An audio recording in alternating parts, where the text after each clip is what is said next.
Ouais, les Français qui ont repris la main sur le palmarès des 24 heures du Mans, hein, que ce soit avec Dumas, puis avec Tréluyer 2 fois, avec Loïc Duval l'année dernière. Exactement. Oh, regarde. Oh là, oh là là là là, regardez, une voiture qui vient de sortir très violemment. Il n'en reste rien de cette voiture. Oh là là, mais c'est quelle voiture? Wow, l'Audi Quattro. C'est pas possible. L'Audi de Loïc Duval, de Christensen et de Lucas Di Grassi qui vient d'être pulvérisé. Oh là là, là, attention, c'est fort. Hein. Oh, la voiture, elle est détruite. On voit le casque à Loïc. Oh putain. Ah là là, du côté de chez Audi, évidemment, tout de suite l'inquiétude.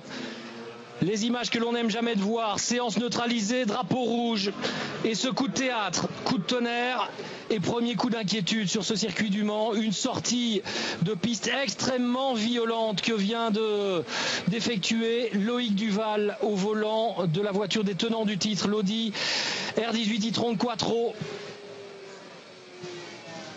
Et là, évidemment, tout le monde est très inquiet. Regardez, on essaie de dire à Benoît aussi de ne pas regarder pour le moment ces écrans.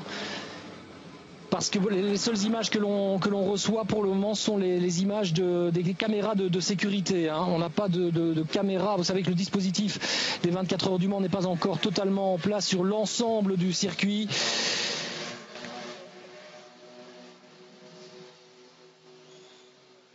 Et immédiatement la voiture de sécurité évidemment qui part sur le lieu de l'incident. Ce sont les images que l'on n'aime jamais voir, les images que l'on n'aime pas vous proposer. Dans un sport qui, on le disait encore il n'y a pas très très longtemps, en compagnie d'ailleurs d'Henri Pescarolo qui nous rejoint à l'instant, dans un sport qui devient de plus en plus sécurisé. Henri, on en parlait il y a 3 heures ce midi au déjeuner à table. Et malheureusement, regardez ces images, une voiture complètement détruite. Alors j'espère que Loïc va très bien et que malgré l'impact absolument terrible, il est en pleine possession de ses moyens et qu'il n'est pas blessé. Mais néanmoins, on voit avec ces images-là que finalement, le degré zéro du risque en sport automobile, ça ne peut pas exister. Ça n'existera jamais. Non, de toute façon, la vitesse à laquelle Loïc est sorti est impressionnante. Il y a de quoi amortir le choc théoriquement. Une coque homologuée comme la coque de l'Audi, comme la coque de toutes les voitures modernes, c'est absolument indestructible. Mais il y a quand même une décélération très violente. Et j'espère que Loïc est simplement coincé par les débris de carrosserie autour de lui et qu'il n'a rien à l'intérieur. J'espère que ça n'est pas grave parce que c'est vrai que maintenant le sport automobile n'est plus un sport très technique parce que Loïc, il a déjà prouvé tout au long de sa carrière et en particulier aux 24 heures du Mans que quand il fait Henri, je vous interromps parce qu'on a revu ces images de la caméra de surveillance. On a bâché la voiture désormais. Est-ce que ça veut dire que les opérations de désincarcération sont terminées? On aurait promis une vache sur la voiture si le pilote était dedans. Donc le pilote est parti. Dans quel état, c'est ce qu'on attend.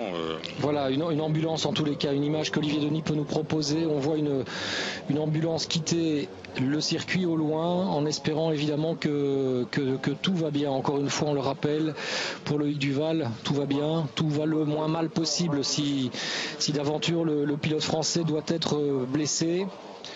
Mais on nous dit, alors évidemment je veux vous donner ces informations-là tout à fait au conditionnel, mais pour le moment il semblerait que Loïc soit OK.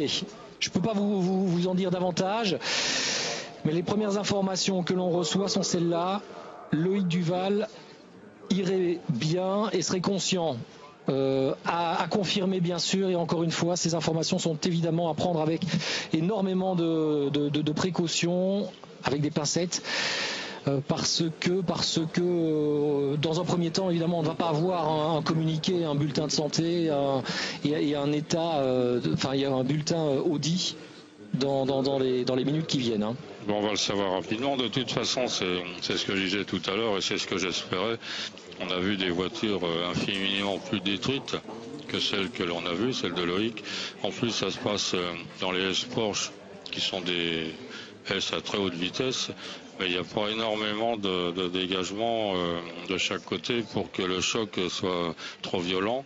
Donc là, quand on voit sous la bâche là qu'on vient de voir, le cockpit lui-même est absolument sans problème. C'est très spectaculaire, il n'y a plus de suspension à l'avant, plus de suspension à l'arrière, plus de capot. Mais la cellule de survie apparemment n'a pas bougé.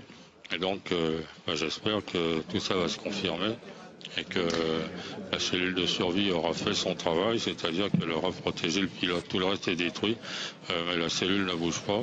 Et comme le choc était très violent, mais à cet endroit-là, c'est théoriquement supportable par le pilote. J'espère qu'on va avoir de très bonnes nouvelles rapidement. Allez, on va croiser les doigts et espérer dans ce sens. La course devient évidemment toujours dérisoire, ou les essais deviennent dérisoires dans ces cas-là. Henri, admettons néanmoins, partons du principe, de l'hypothèse que Loïc va bien, le mieux possible en tous les cas.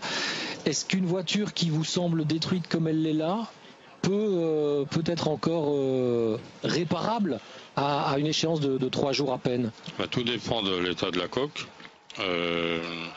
Si les suspensions sont passées au travers de la coque, si la coque elle-même n'est pas réparable, à ce moment-là, il faut changer la coque. Dans ce cas-là, il faut une dérogation? Je pense qu'il faut une dérogation parce que en course, on n'a pas le droit de changer une coque, mais aux essais, je crois qu'on devrait être autorisé à le faire. Et pour Audi, reconstruire une voiture, ça devrait pas poser un gros problème. Ouais, en 3 jours, ça serait suffisant peut-être. Après, là, il y a une voiture complète à reconstruire. Si la coque est touchée, et je crains fort qu'elle le soit, parce que dans ce genre de choc, très souvent, les suspensions passent au travers de la coque et c'est pas réparable. Voilà, on vous le rappelle, on a été